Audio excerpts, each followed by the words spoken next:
4 weeks ago, the Juno spacecraft currently orbiting Jupiter transmitted something back to Earth that caused the team at NASA's Jet Propulsion Laboratory to immediately call an unscheduled all-hands meeting. Not a Monday morning briefing, not a quarterly review, an unscheduled emergency meeting called within hours of the data arriving on Earth. What Juno sent back was imaging and atmospheric data from Jupiter's northern hemisphere, showing something that every scientist in that room had spent their entire career believing was impossible. A second great red spot had begun forming. Now, if you know anything about Jupiter, you know that the Great Red Spot is the most famous feature of the solar system's largest planet. It is a storm, but calling it a storm the way we call a hurricane a storm is like calling the Pacific Ocean a puddle. The Great Red Spot is a continuously raging atmospheric storm that has been observed from Earth for at least 350 years. At its largest, it was 3 times the diameter of Earth. Even in its current slightly reduced state, it is still larger than our entire planet.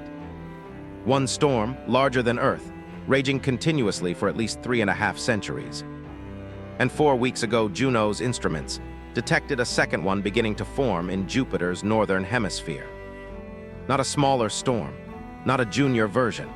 A storm whose early formation signatures are showing energy readings that JPL's own instruments flagged as exceeding the original Great Red Spot at its maximum recorded intensity. This is not supposed to be possible. Here is why. The original Great Red Spot formed and has sustained itself through a specific set of atmospheric conditions in Jupiter's southern hemisphere. The precise combination of Jupiter's rotation speed, the depth of its atmospheric layers, the temperature differential between its upper and lower cloud decks, and the specific chemical composition of that region of the atmosphere all contributed to creating the conditions where a storm of that magnitude could form and sustain itself over centuries. Scientists have studied those conditions for decades.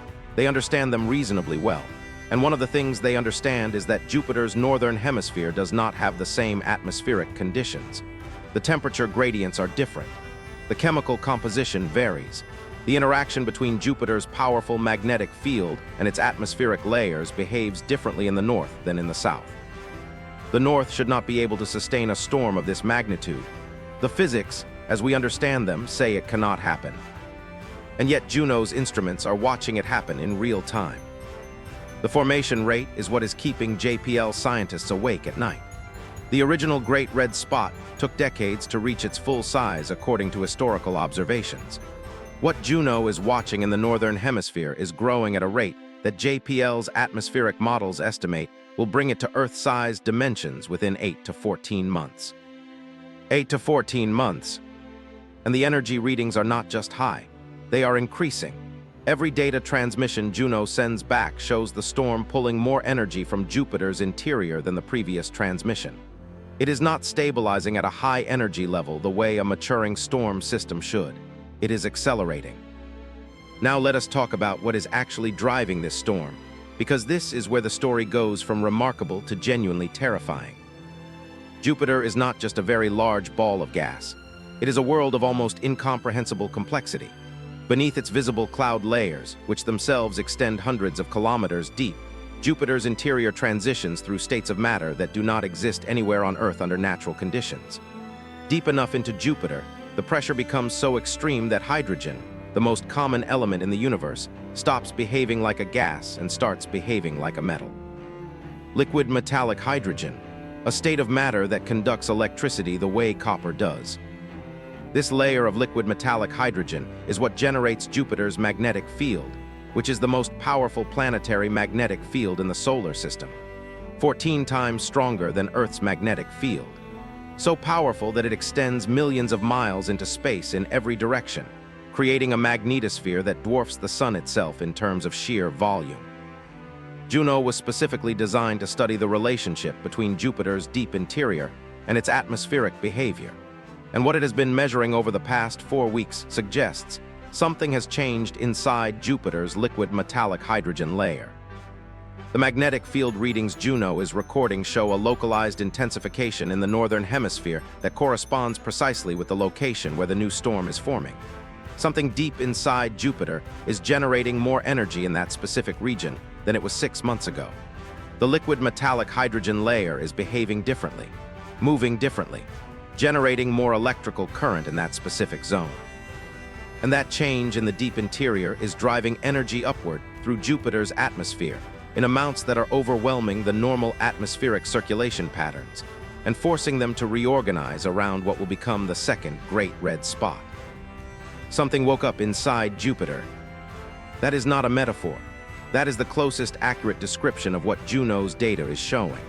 A change in behavior in Jupiter's deepest interior that has no identified cause and is producing effects on the planet's surface that our models said were impossible. 3 weeks ago, a team of planetary scientists published a preliminary analysis paper attempting to explain what Juno was seeing. They proposed 4 possible mechanisms that could account for the interior changes. A large impactor striking Jupiter's deep atmosphere and triggering a pressure wave that reorganized the metallic hydrogen layer. A previously unknown mode of Jupiter's internal oscillation cycle becoming active. A cascade effect from the orbital mechanics of Jupiter's large moons, particularly Io, which is the most volcanically active body in the solar system and which has a complex gravitational relationship with Jupiter. Or a process they described in the paper as interior magnetic reconnection, which would involve large-scale reorganization of the magnetic field lines deep inside the planet, releasing enormous amounts of energy. They could not determine which of these 4 mechanisms was responsible. Their data was consistent with all 4 and conclusive about none of them.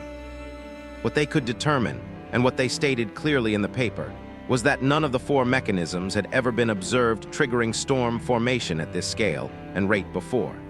This is a first. Whatever caused this has never caused anything like this before in the recorded history of Jupiter observation. Now here is what the mainstream coverage of this story has almost completely missed. Jupiter is not just a distant planet that does not affect us. Jupiter is the gravitational anchor of the outer solar system. Its enormous mass, 318 times the mass of Earth, shapes the orbital paths of thousands of asteroids and comets through what scientists call gravitational resonance. Jupiter's gravity is why the asteroid belt between Mars and Jupiter never coalesced into a planet.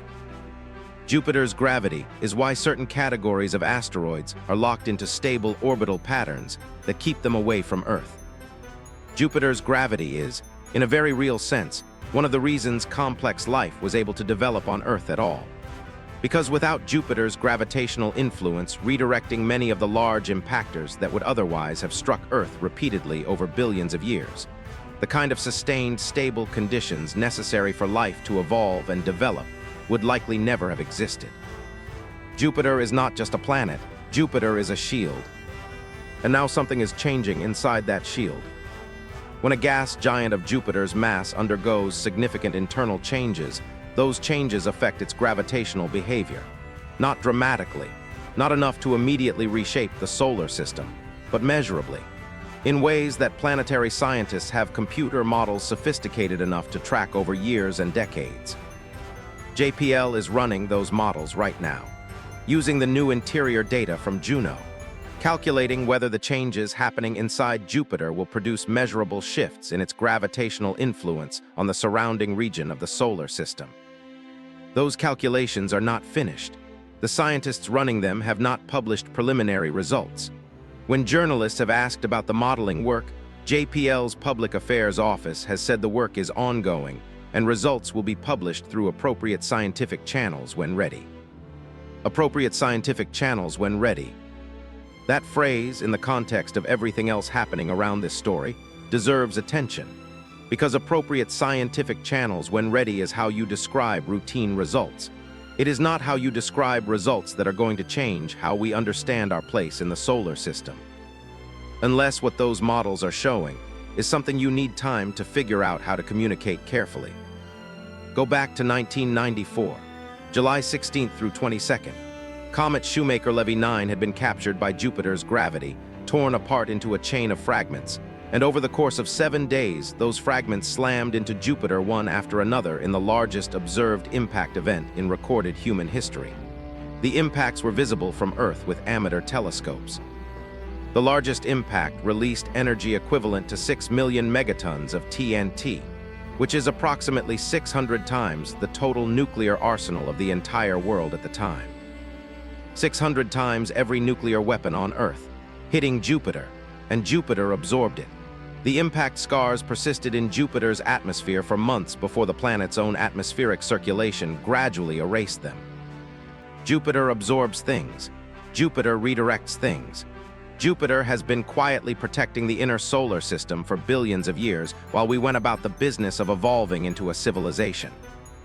And right now, something inside Jupiter is changing in a way we have never seen before, producing a storm that our models said was impossible, at a growth rate that exceeds anything in the recorded history of planetary observation, driven by an internal energy source that 4 different teams of scientists cannot identify. The Juno spacecraft has enough fuel to continue its Jupiter observations until 2025, when it will be deliberately directed into Jupiter's atmosphere to avoid contaminating Jupiter's moons. Every data transmission it sends back between now and then is potentially the most important planetary science data ever collected. And what it has been sending back over the past 4 weeks is a picture of a planet in the middle of something unprecedented.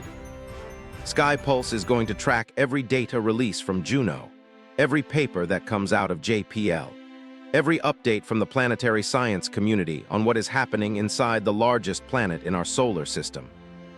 Because when Jupiter changes, the entire solar system eventually feels it. And understanding what is changing and why is not just scientifically important. It is important for every living thing on the only planet in this solar system known to harbor life. Subscribe to SkyPulse. Turn on every notification. The universe is not sitting still, and neither are we. This is SkyPulse. Stay alert. We will see you in the next one.